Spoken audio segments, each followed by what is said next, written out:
श्रोतनो, जर आपणाजवळ जुना करार आहे तर उत्पत्तीचे पुस्तक 17वा अध्याय माझ्यासोबत उघडा. 12 वचनांपर्यंत अध्ययन आम्ही संपवलेले आहे आणि आज 13व्या वचनापासून पुढे आम्ही अध्ययन चालू करणार आहोत. उत्पत्तीचे पुस्तक 17वा अध्याय आणि 13वं वचन सांगतं, तुझ्या घरी जन्मलेल्याची व तू पैका देऊन घेतलेल्याची सुनता अवश्य व्हावी, म्हणजे ज्या कराराची खूण तुमच्या देहात केलेली आहे तो माझा करार निरंतर राहील. याही वचनावरून स्पष्ट होतं की सुनता कराराची खूण आहे. इस्रायली लोक आणि त्यांच्या घरात जन्मलेले, त्यांनी पैशांनी विकत घेतलेले दास यांनाही हा नियम लागू पडत होता. म्हणजे संपूर्ण घराण्यासोबत यहोवा देव सर्व काळ राहील. त्यांचे दास दासीही त्या करारामध्ये सामील आहेत. त्यांना परके म्हणून वागवले जाणार नाही, हे या वचनातून स्पष्ट होते. 14व्या वचनात सांगितलेले आहे, कोणाची सुनता झाली नाही म्हणजे कोणा पुरुषाची अग्रत्वचा काढण्यात आली नाही, तर त्याचा स्वजनातून उच्छेद व्हावा, त्याने माझा करार मोडीला असे होईल.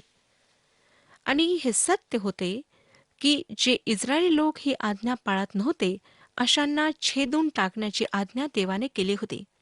या खुणेचा अस्वीकार करणे म्हणजे परात्पर देवाला अव्हेरण्यासारखे घोर पातक होते आणि अशा व्यक्तीला जगण्याचा अधिकार नव्हता. कारण सुनता न झालेली व्यक्ती देवाच्या कराराबाहेरची असल्याने देवाच्या सामर्थ्याला आव्हान देऊन सर्व प्रकारच्या अवज्ञेने चालणारी व्यक्ती आहे असे सिद्ध होईल.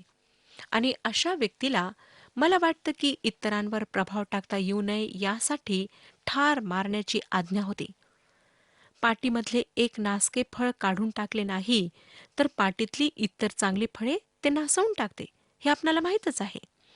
देवाची आज्ञा स्पष्ट व कडक आहे, पण ती माणसाच्या हिताची आहे हे त्याने विसरता कामा नये.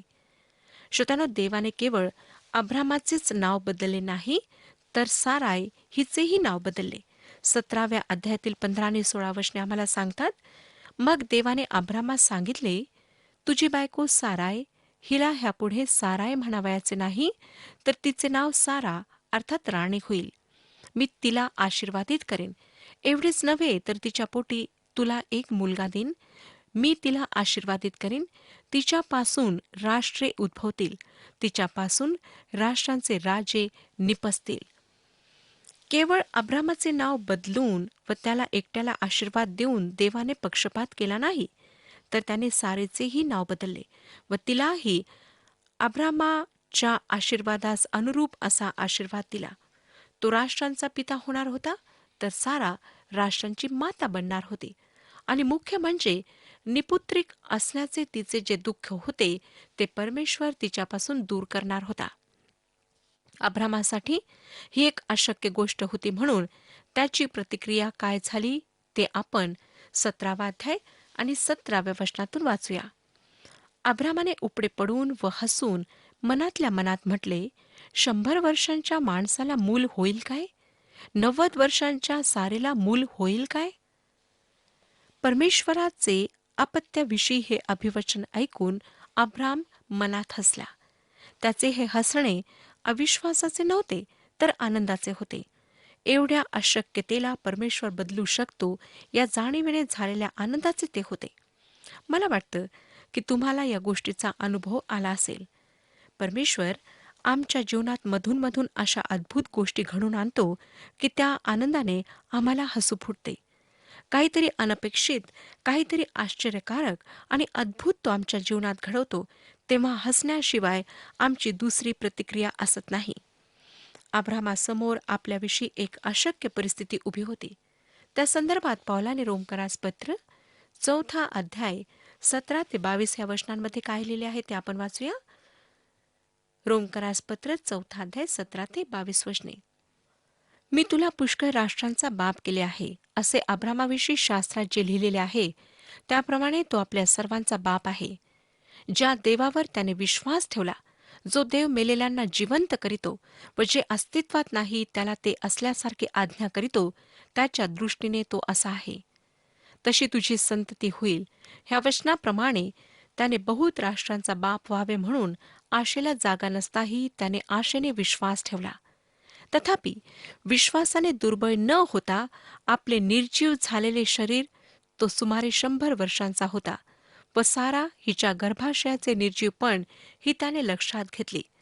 परंतु देवाच्या अभिवचनाकडे पाहून तो अविश्वासामुळे डळमळला नाही, तर विश्वासाने सबळ होऊन त्याने देवाचे गौरव केले.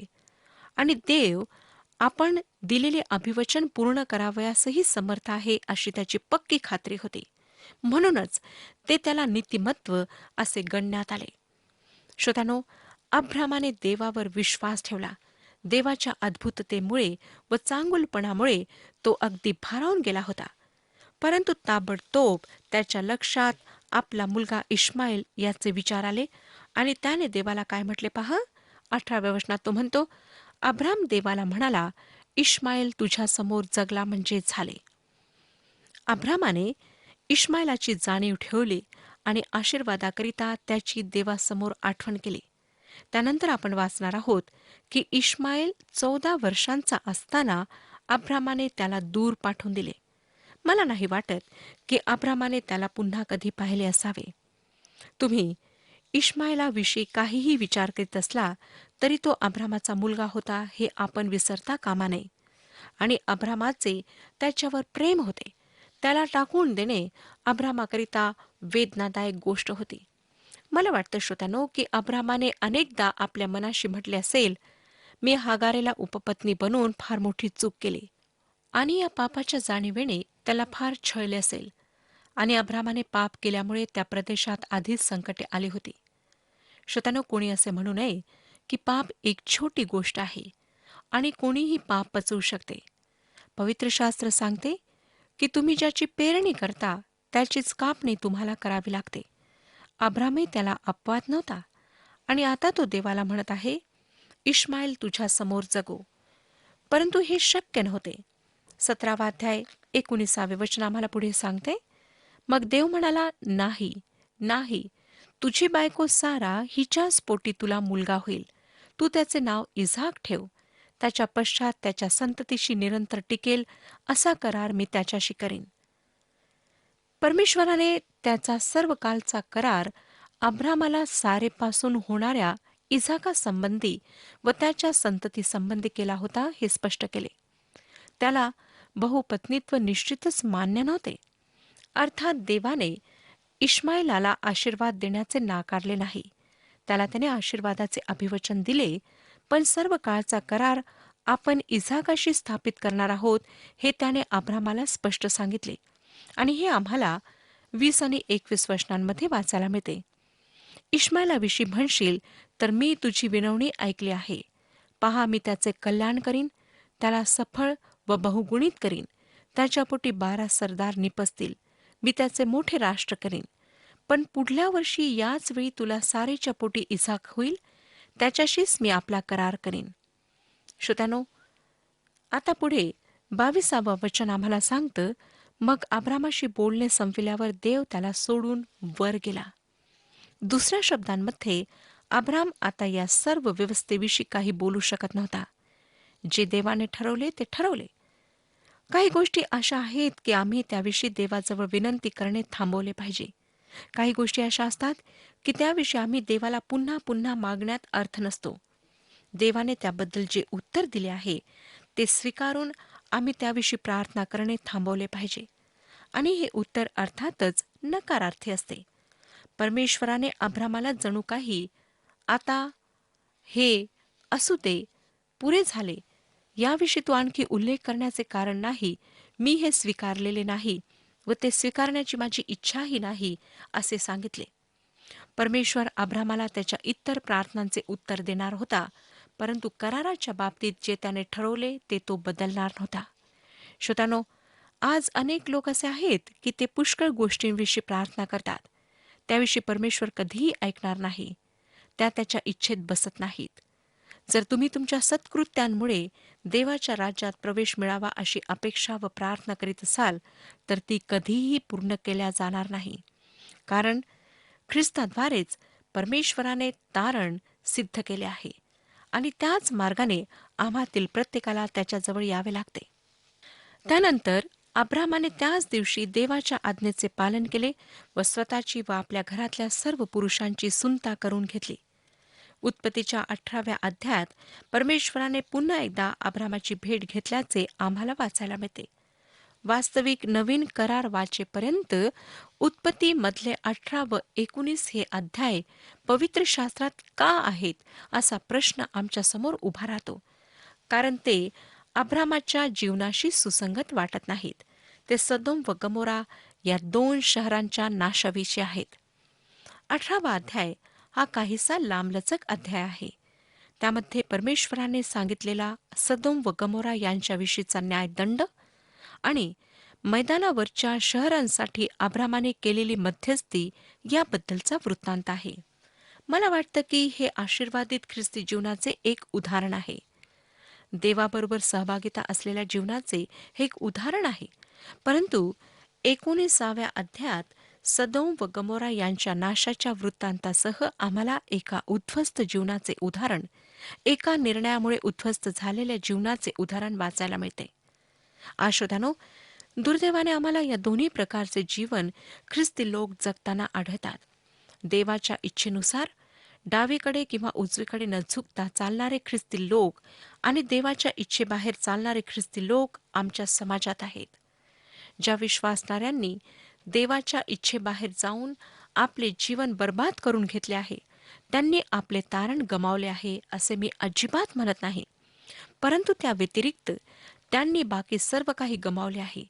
कारण पौलाने म्हटले तसे ते अग्नीतून ओढून काढलेले तसे तारले जातील. 18वा अध्याय पहिलं वचन वाचूया. तो दिवसाभर उन्हाच्या वेळी डेऱ्याच्या दाराशी बसला असता परमेश्वराने मम्रेच्या एलोन राईत त्याला दर्शन दिले. आपणाला आठवतच असेल श्रोत्यानो की अब्राम मम्रेच्या एलोन झाडाजवळ डेऱ्यामध्ये राहत होता आणि कदाचित देवाच्या योजनेच्या प्रतीक्षेमध्ये तो असावा. 18व्या अध्यायाच्या 2ऱ्या वचनात आपण वाचतो, त्याने आपली दृष्टी वर करून पाहिले तेव्हा त्याच्या समोर 3 पुरुष उभे असलेले त्याला दिसले. त्याने आपल्या डेऱ्याच्या दारापासून धावत सामोरे जाऊन जमिनीपर्यंत लवून त्यांना नमन केले. या वर्णनावरून आम्हाला अब्राम किती चांगला माणूस होता हे दिसते.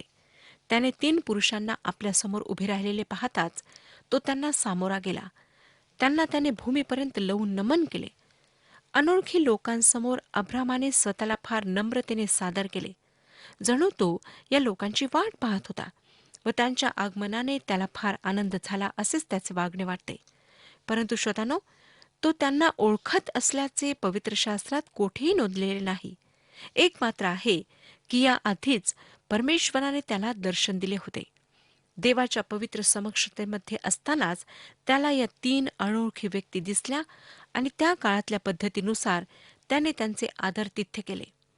पुढे उत्पत्तीचे पुस्तक 18वा अध्याय 3 आणि 4 ही वचने आम्हाला सांगतात, तो म्हणाला, हे प्रभू, मजवर तुझी कृपादृष्टी असेल तर ये, तुझ्या दासापासून पुढे जाऊ नको. थोडे पाणी आणू द्या, तुम्ही आपले पाय धुवून ह्या झाडाखाली विसावा घ्या. आजही श्रोत्यानो, आमच्या खेडेगावामध्ये अशा प्रकारे पाहुण्यांचे स्वागत व आदरातिथ्य केल्या जाते. आदरातिथ्यासाठी पवित्र शास्त्रात आमच्या समोर अब्रामाचे उदाहरण ठेवण्यात आले आहे. अब्रामाने आपल्याजवळ जे उत्तम होते ते घेऊन या लोकांचा कसा शाही पाहुणचार केला ते आपण 18वा अध्याय 5 ते 8 या वचनांमधून वाचूया. मी थोडी भाकर आणतो, तिचा आपल्या जीवास आधार करा, मग पुढे जा. यासाठी तुमचे या आपल्या दासाकडे येणे झाले असावे. ते म्हणाले, तू म्हणतोस ते कर. तेव्हा अब्राम त्वरेने डेऱ्यात साडेकडे जाऊन म्हणाला, 3 मापे सफीट लवकर घे व ते मळून त्याच्या भाकरी कर. अब्राम गुरांकडे धावत गेला व त्याने एक चांगले कवळे वासरू निवडून चाकरांकडे दिले. त्याने ते त्वरेने रांधिले. नंतर अब्रामाने दही, दूध व ते रांधलेले वासरू ही आणून त्याच्या पुढे ठेविले आणि ते जेवित असता तो त्यांच्याजवळ झाडाखाली उभा राहिला. श्रोत्यानो, अब्रामाने केलेल्या या स्वागतामध्ये, त्याने त्यांच्या केलेल्या पाहुणचारामध्ये, त्यांचे पाय पाण्याने धुण्यामध्ये अब्रामाची केवढी आदब दिसून येते पहा. प्रत्येक कृती तो मोठ्या आदबीने, प्रेमाने, मनापासून करीत होता. त्यांचे जेवण होत असता तो झाडाखाली त्यांच्याजवळ उभा राहिला. वास्तविक श्रोत्यानो, अब्राम खूप श्रीमंत होता आणि या पाहुण्यांचे जातीने स्वागत करण्याचे त्याला काही कारण नव्हते. त्याने त्यांचा पाहुणचार करण्याचा आदेश आपल्या नोकरांना दिला असता आणि एकतर त्याने त्या पाहुणचारावर देखरेख केली असती किंवा त्या तिघा पाहुण्यांचे जेवण झाल्यावर त्यांची विचारपूस केली असती. त्याने असे केले असते तर कोणी त्याला दोषी ठरवले नसते. परंतु अब्रामाने तसे केले नाही. त्याने आपल्या पाहुण्यांना पाय धुण्यासाठी पाणी दिले, त्यांच्यासाठी स्वादिष्ट व सुंदर भोजन बनवले आणि ते जेवित असता तो त्यांच्या सेवकाप्रमाणे आदबीने त्यांच्याजवळ झाडाखाली उभा राहिला. प्रिय श्रोतांनो, आदरातिथ्याचे हे उदाहरण पवित्र शास्त्र आमच्या समोर ठेवते. इब्री लोकासपत्र 13 अध्याय 2 वचनात सांगितलेले आहे, अतिथींचा पाहुणचार करायला विसरू नको, कारण तेणेकरून कित्येकांनी दूतांचा पाहुणचार नकळत केला आहे. या कित्येकांपैकी अब्राम एक होता. कारण हा आदरातिथ्याचा उतारा आम्हाला पुढे सांगतो की हे 3 पाहुणे कोणी साधारण पाहुणे नव्हते. ते शाही पाहुणे होते. ते देवाचे दूत होते आणि त्यांचा पाहुणचार करताना ते देवदूत आहेत हे अब्रामाला ठाऊक नव्हते. आता 9 वचन पहा. 18 अध्याय 9 वचन. मग ते त्याला म्हणाले, तुझी बायको सारा कोठे आहे? तो म्हणाला, ती पहा डेऱ्यात आहे. त्या काळामध्ये तसे होते आणि आजही आमच्या खेडेगावात स्त्रियांनी अनोळखी पाहुण्यांसमोर येणे योग्य समजल्या जात नाही. आणि विशेष म्हणजे पुरुष पाहुणे असले तर स्त्रिया त्यांचे आदरातिथ्य करायला समोर येत नसत. परंतु ते 3 पाहुणे आता सारेची चौकशी करीत होते व ते तिला नावाने ओळखत होते. 10 वचन पहा. मग तो म्हणाला, पुढल्या वसंत ऋतूत मी तुझकडे खात्रीने परतीन. तेव्हा पहा, तुझी बायको सारा हिला मुलगा होईल. त्याच्या मागे डेऱ्याच्या दारी सारा हे ऐकत होती. श्रोत्यानो, आतापर्यंत देवाने अब्रामाला अनेकदा पुत्र संततीविषयी अभिवचन दिले होते आणि त्या आशेवर व त्या प्रतीक्षेमध्ये सारेने व अब्रामाने अनेक वर्षे काढली होती. दरम्यानच्या काळात त्यांच्याकडून एक मोठी चूकही झाली होती. अविश्वासाचे ते पाप होते. सारेने व अब्रामाने हगार या मिस्री दासीला आपल्या कुटुंबाचे सभासद करून घेतले होते. सारेने तिला अब्रामाची उपपत्नी बनवले होते आणि या संबंधामुळे इश्माएलाचा जन्म झाला होता. देवाच्या दूताने अब्रामास सांगितले की जीवनाच्या वेळेस म्हणजे वसंत ऋतूच्या वेळेस जेव्हा झाडांना पालवी फुटते तेव्हा तो परत अब्रामाकडे येईल, तेव्हा सारेला मुलगा होईल. यावेळेस हे वचन अगदी नेमक्या काळाविषयी होते. या वचनावरून आम्हाला एक गोष्ट स्पष्ट जाणवते की देवाच्या आमच्या जीवनातल्या योजना आमच्या नीतिमत्वावर, आम्ही किती चांगले किंवा किती पापी आहोत यावर अवलंबून नसतात आणि त्या योजना पूर्णत्वात जाण्यापासून कोणीही थोपवू शकत नाही. आमच्यापैकी कोणी असे जर म्हणत असेल की मी इतकी पापी व्यक्ती आहे तर देव त्याची योजना माझ्या जीवनात पूर्ण करणार नाही किंवा माझ्याकडून इतका घोर अपराध झाला आहे, आता मी देवाच्या योजनेच्या परिपूर्तीस लायक नाही. श्रोत्यानो, ही काळ्या दगडावरची रेख आहे की तुम्ही व मी पवित्र देवासमोर पापी आहोत आणि ख्रिस्तावरील विश्वासामुळे आम्हाला ख्रिस्ताचे नीतिमत्व परिधान कराव्यास मिळाले आहे. नवीन स्वभाव परिधान कराव्यास मिळाला आहे आणि आम्ही देवासमोर ख्रिस्ताशिवाय नीतिमान ठरू शकत नाही. परंतु हेही तेवढेच खरे आहे की देवाच्या आमच्या जीवनाविषयीच्या योजना आमच्या पापावर किंवा आमच्या चांगल्या कृत्यांवर अवलंबून नसतात. जे त्याला आमच्या जीवनात व आमच्याद्वारे पूर्ण करावयाचे आहे ते तो निश्चितच पूर्ण करतो आणि करेल. योबचे पुस्तक 35 अध्याय 6 ते 8 या वचनांमध्ये सांगितलेले आहे. योबचे पुस्तक 35 अध्याय 6 ते 8 वचने. जर तू पाप केलेस तर तू देवावर काय परिणाम घडवतोस आणि तुझे अपराध पुष्कळ झाले तर त्याला तू काय करतोस? तू न्यायी असलास तर तू त्याला काय देतोस किंवा त्याला तुझ्या हातून काय मिळते? तुझे दुष्टपण तुझ्यासारख्याच एखाद्या मनुष्याला बांधेल आणि तुझे न्यायीपण मनुष्याच्या संतानाचे हित करेल. श्रोत्यानो, तुमच्या किंवा माझ्या पापांचे परिणाम तुम्हाला व मला व सर्व मानवांना भोगावे लागतात आणि आमच्या चांगुलपणाचा फायदा आमच्यासारख्या माणसांनाच होतो. अब्रामाने व सारेने स्वतः अविश्वास दाखवून जे पाप केले त्याचा परिणाम त्यांना स्वतःला भोगावा लागलाच, पण आजही जग त्याचा परिणाम भोगत आहे. अब्रामाकडून हा अपराध घडला तरी देवाने त्याच्या जीवनाविषयीची आपली योजना रद्द केली नाही किंवा बदलली नाही. याचा अर्थ असा नाही की आम्ही देवाचे चांगुलपण समोर ठेवून पापच करीत राहावे. त्याची रास्त शिक्षा तो आम्हाला दिल्याशिवाय राहणार नाही. प्रभू परमेश्वर आम्हाला ओळखतो. त्याने आम्हाला जगाच्या स्थापनेपूर्वीच निवडलेले आहे असे पवित्र शास्त्र आम्हाला सांगते. मग त्याला आमचे संपूर्ण जीवन, आमचे यश व आमचे अपयश ठाऊक आहे आणि त्याने आमच्या जीवनाबद्दलची योजना फार पूर्वी बनवलेली आहे व तो ती पूर्णत्वास नेत राहतो. अब्रामाच्या अपराधांव्यतिरिक्त देवाचा त्याच्याशी केलेला करार अबाधित राहिला.